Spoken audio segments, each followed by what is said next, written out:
welcome to Learn and Prep, and you are today studying the third chapter of the book Moments, okay, and the name of the chapter is Iswaran The Storyteller.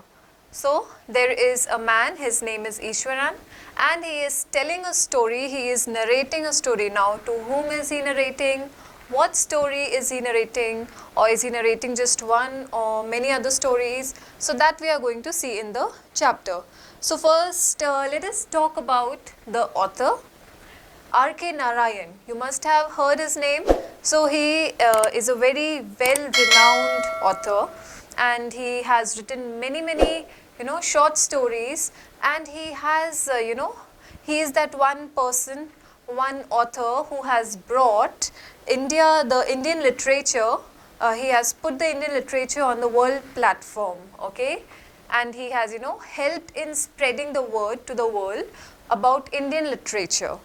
Okay, so R.K. Narayan has been like a very famous and very renowned author, and one of his stories, Iswaran The Storyteller, one of his works that we are going to see today, is a very beautiful, wonderful work. The words that you see, the way he weaves the words into, stories is amazing. It is like, it creates magic.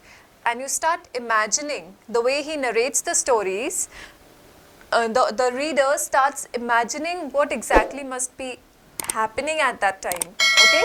So this is the magic that his stories create, his any literature piece creates, okay. So let us start. The story was narrated to Ganesh by a young man, Mahendra by name. He was a junior supervisor in a firm which offered on hire supervisors at various types of construction sites, factories, bridges, dams, and so on. Mahendra's job was to keep an eye on the activities at the work site.